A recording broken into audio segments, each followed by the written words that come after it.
Bismillahirrahmanirrahim. Assalamualaikum warahmatullahi wabarakatuh. Oke, pada sesi sebelumnya kita sudah bicara daya dukung ujung dan daya dukung friksi pada tanah granular atau pasir. Maka kali ini kita lanjut daya dukung tiang pada tanah kohesif soil, yaitu clay or silt, lanau atau lempung. Pertama, kita bicara daya dukung tiang pada tanah kohesif. Ada daya dukung ujung sama seperti pasir, jadi daya dukungnya terbagi dua. Ada daya dukung ujung end bearing capacity dan ada daya dukung gesek atau skin friction capacity. Di mana di sini menggunakan metode alpha. Jadi metode beta itu untuk granular soil, pasir, untuk skin frictionnya. Kalau untuk cohesive soil, clay silt, kita menggunakan metode alpha. Pertama kita bicara tiang bor di tanah lempung. Sesi sebelumnya kita sudah bicara tiang bor di tanah pasir. Pada tiang bor pada tanah lempung, maka daya dukung ujung batas, ultimate end bearing resistance-nya, untuk tiang pada tanah lempung sering dinyatakan dalam kuat geser tak terdrainase atau undrained shear strength CU sebagai berikut. Jadi pada tiang bor, daya dukung ujungnya adalah QB sama dengan AB kali QB atau AB kali NC kali CU. Dimana CU sendiri adalah undrained shear strength-nya di situ. NC adalah 9 jika ujung tiang terletak di bawah muka tanah lebih dari 4 kali diameter. Jadi kalau pada tiang bor, daya dukung ujungnya end bearing-nya sama dengan AB kali NC kali CU. Dengan AB apa? AB adalah luas penampang. Jadi contohnya kalau tiangnya 40 kali 40 cm, maka kita bicara bor ya, bulat. Jadi kalau misalnya diameter bornya adalah 50 cm, maka AB-nya adalah pi r kuadrat. Pi kali 50 cm kuadrat berapa?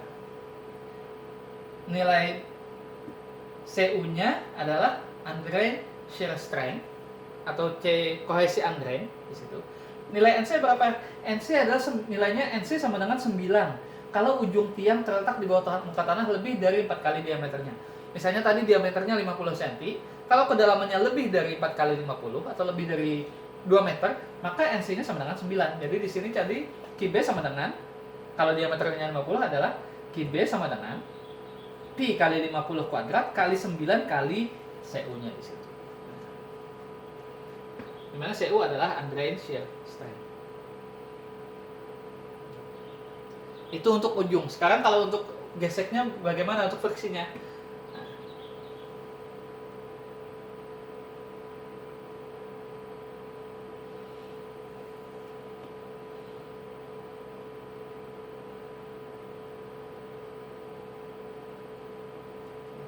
Untuk friksinya, kalau tadi sudah gesek, sekarang kalau untuk tadi sudah untuk end bearing, untuk geseknya daya dukung gesek batas atau ultimate soil friction-nya QS, maka untuk tanah stiff over consolidated clays, kenapa stiff over consolidated clays? Karena tiang bor. Jadi biasanya tiang bor itu kalau bisa dibikinkan tiang bor, maka itu clay-nya itu udah agak padat. Kenapa? Karena bisa digali dia. Nah, sehingga di sini stiff over consolidated clay dapat diperkirakan dengan cara semi empiris sebagai berikut.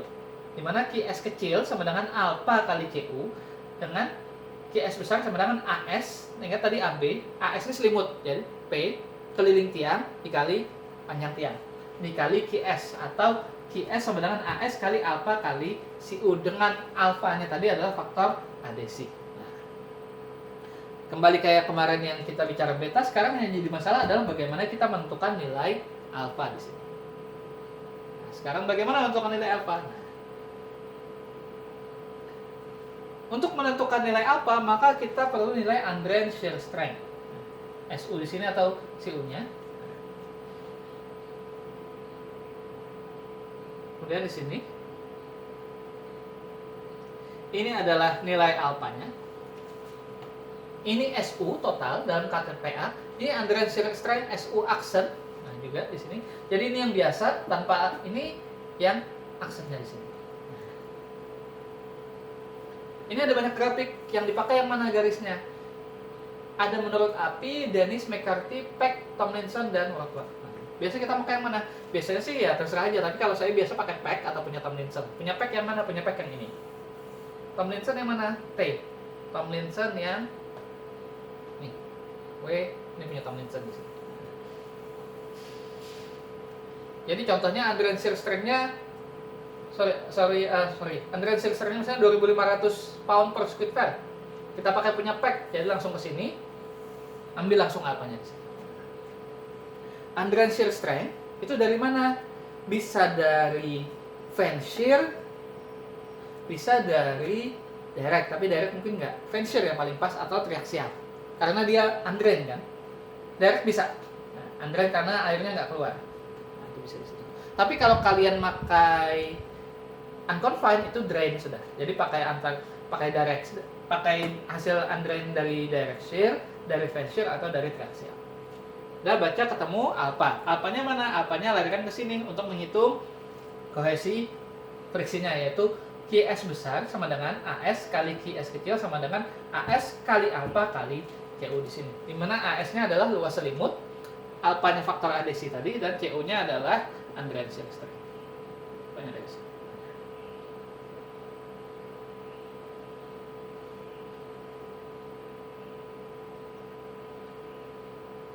Ini menurut API, Dennis, dan lain-lain. Ada juga grafik lain. Kalau tadi berdasarkan peneliti, ada juga grafik lain yang berdasarkan jenis tiang. Sama, tapi tadi kebalik. Tadi sama. Ini KPA, ini pound feet square, ini apa sama. Nah, ini tinggal dilihat, ini steel pipe, ini precast. Jadi yang hitam-hitam ini adalah kalau pakai tiang baja, yang putih-putih ini kalau pakai konkrit. Nah, di sini dia tergantung berapa ukuran diameternya. Dimana kalau kedalaman tiangnya kurang dari 10 kali diameter pakai yang ini. Kalau kedalaman tiangnya sama dengan kurang lebih 20 kali diameter pakai yang tengah. Kalau kedalaman tiangnya lebih dari 40 kali diameter pakai yang bawah. Dimana B itu yang ini. Nah, D itu adalah kedalaman. Jadi misalnya kalau kedalamannya kurang dari 10 kali diameter maka yang atas. Kalau kedalamannya sama dengan 20 kali diameter maka yang tengah. Kalau kedalamannya lebih dari 40 diameter maka yang bawah. Kalau di antaranya ambil interpolasi aja kira-kira. Sini langsung ke sini, kan dapat alphanya. Kemudian setelah dapat alpha ya kembalikan baik dari sini ataupun dari sini, dapat alphanya kembalikan lagi ke rumus yang ini.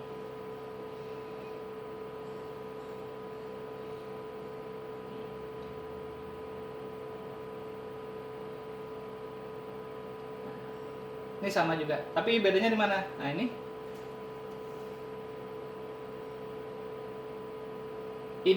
grafik ini kalau tiangnya berada untuk tanah pasir di atas stiff clay, pakai grafik ini. Tapi kalau ternyata tiangnya soft clay di atas stiff clay, maka pakai grafik yang ini. Jadi kalau tiangnya pasir di atas lempung, jadi permukaannya pasir, bawahnya lempung, kita pakai grafik ini. Tapi kalau ternyata lempung total, di mana di sini atasnya soft clay, di bawahnya stiff clay, kita pakai grafik yang ini. Di mana sama, ini SU dalam pounds per square meter, ini dalam KPA sama aja, cuman beda di satuan. Ini alpha, tinggal cek ke sini. Nah, ini diameternya kalau lebih dari 20 B, ini kalau sama dengan 10 B. Ini kalau nggak ada beda kepadatannya lempung, pakai yang ini. Kalau tadi kalau yang sebelumnya ini sama-sama lempung, tapi ini soft clay, ini stiff clay. Nah, tapi kalau kepadatannya kurang lebih sama, maka pakai grafik yang ini. Firm to stiff clay, di mana ini sama nih SU dalam pound per square meter, ini SU dalam KPA, ini alpha. Ini kalau yang atas ini adalah kalau dia kedalamannya lebih dari 40 B, yang bawah kalau kedalamannya kurang lebih 10 B itu di situ. Tinggal kalian hitung berapa kedalaman, berapa B-nya, masuk grafik yang mendekati ini atau yang ini. Oke. Itu untuk menentukan metode apa.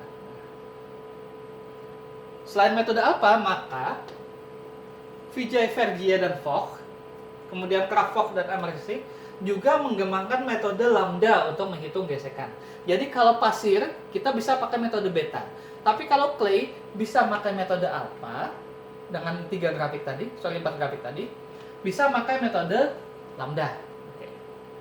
Kalau untuk metode lambda, maka rumus skin friction-nya menjadi Fs average sama dengan lambda kali sigma vertical average tambah 2 Su average dengan nilai lambdanya dari grafik ini.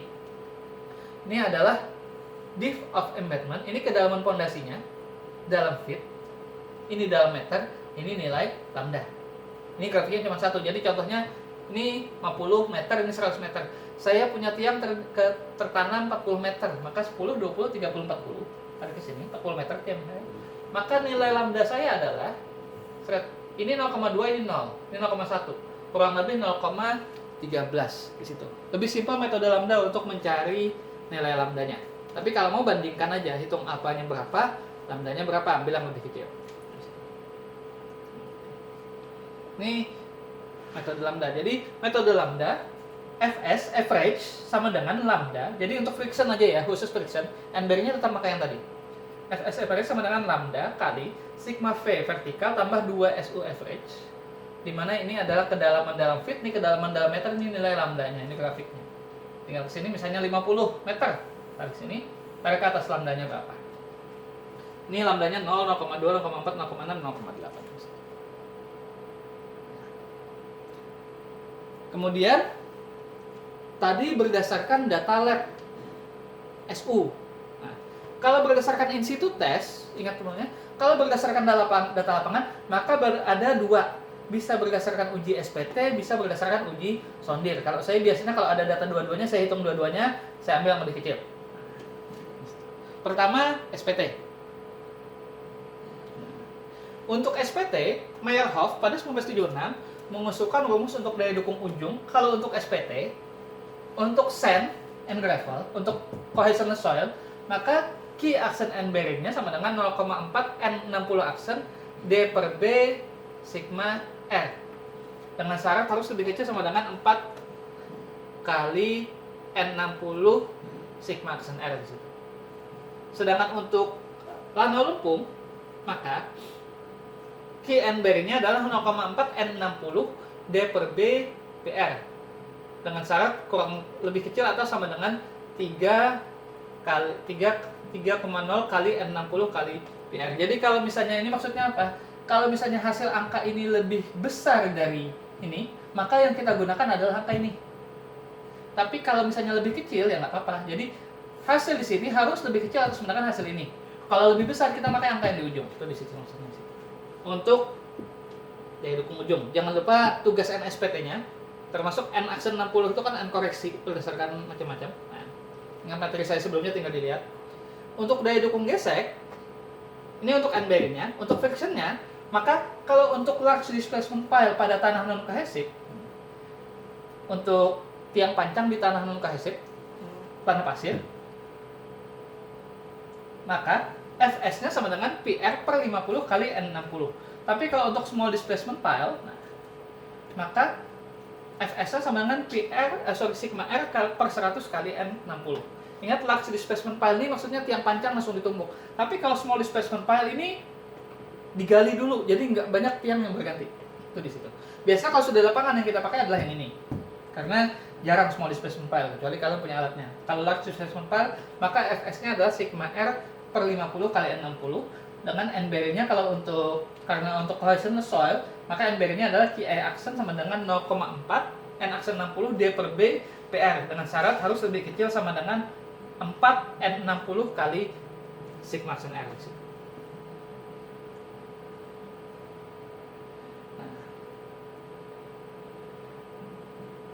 Kalau di tempat kita di Banjarmasin biasa pakai ini. Kenapa? SPT mahal dan belum banyak yang bisa melaksanakan di tempat kita. Jadi biasanya sih kita menggunakan, kalau Banjarmasin menggunakan data sondir. Nah, rumus umumnya adalah luas penampang kali nilai Kise dibagi SF1 ditambah selimut dikali ditambah diameter ditambah keliling, ini keliling, dikali friksi dibagi SF2. Nah, kalau berdasarkan data sondir, maka ada untuk beban sementara, untuk statis tetap, dan untuk beban dinamis. Untuk beban sementara ini maksudnya adalah bangunan itu cuma sementara, contohnya kantor sementara dan lain-lain nantinya dibongkar. Maka kalau untuk beban sementara, QA ini sudah izin, Q allowable, dari dukung izin berdasarkan data sondir adalah A, luas penampang tiang dikali P, dari dukung ujung, nilai konus di sondir, dibagi 2, tambah, ini adalah lambang keliling, tambah keliling, dikali F kali JHP, jumlah hambatan pelekat kalau di data kalian, dibagi 5. Nah, kalau untuk beban statis tetap, maka Q allowable-nya sama dengan A kali P per 3, tambah keliling kali F per 5. Bedanya cuma di sini. 2 sama 5, 3 sama 5. Beban statis tetap contohnya apa ya? Beban statis tetap bangunan. Bangunan itu statis, dia diem, tapi dia kan tetap bebannya. Nah, beban dinamis, jalan dan lain-lain, maka Q allowable-nya sama dengan AP per 5 tambah OF per 8. Bedanya di sini. Ini 235 ini adalah safety factor untuk end bearing. 558 ini safety factor untuk frictionnya. Tinggal dilihat mau bebannya. Nah, ini contohnya. Ini kan data sondir seperti ini.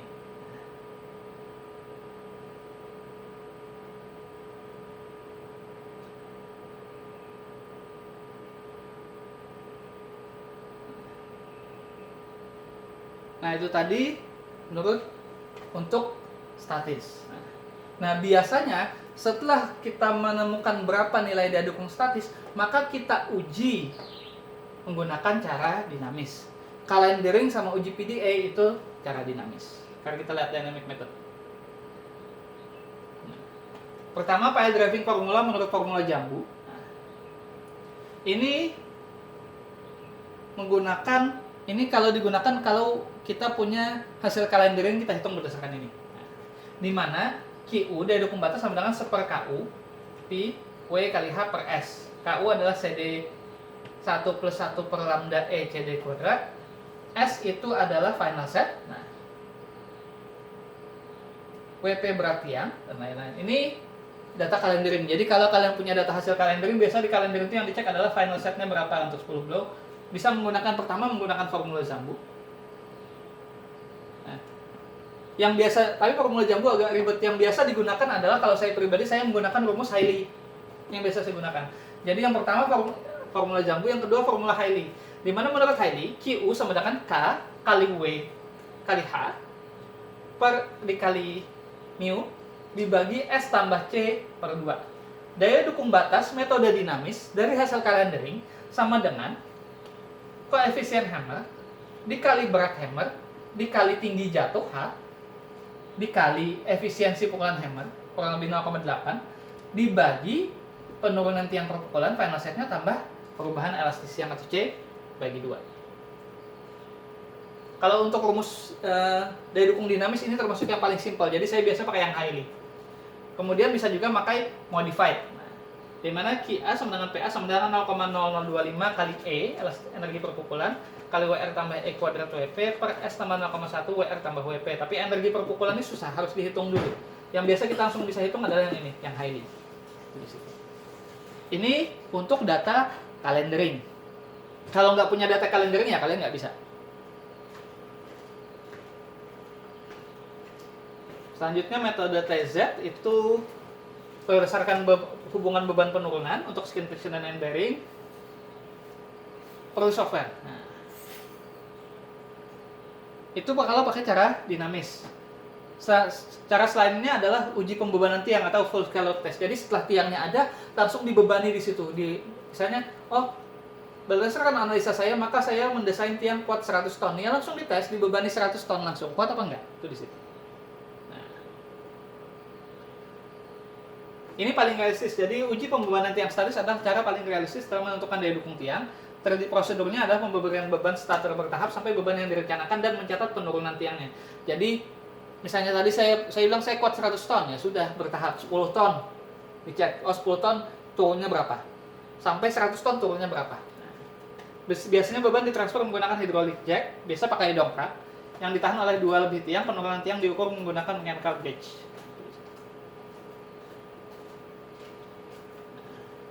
Kenapa kita perlu testing uji pembebanan tiang?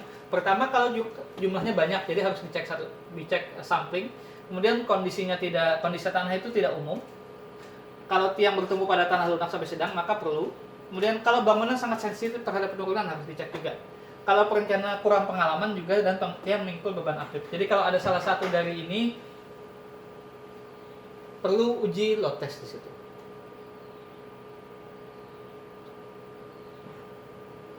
Nah, berapa jumlahnya? Ini masih pedoman lama. Untuk pedoman baru kalian cek SNI 8460 2017. Kalau jumlah tiangnya seluruhnya dijumlahkan adalah 0 sampai 1800, maka 0. Tapi kalau 9000 sampai 1200 meter, perlu 4 tiang uji di situ. Nah, ini contohnya. Jadi ini tiang yang mau diuji, ini dongkrak, ini ada framing. Nah, yang susah itu bikin ini. Jadi untuk menahan di situ. Ini sama. Nah, ini railnya di sini, ini tiang yang diuji, didorong dengan dongkrak, ditahan kiri kanan di situ. Kemudian bisa juga menggunakan metode Davison. Oke, untuk ini cukup sekian. Selanjutnya kita akan bicara lateral tiang, sama kita bicara kelompok tiang. Terima kasih. Assalamualaikum warahmatullahi wabarakatuh.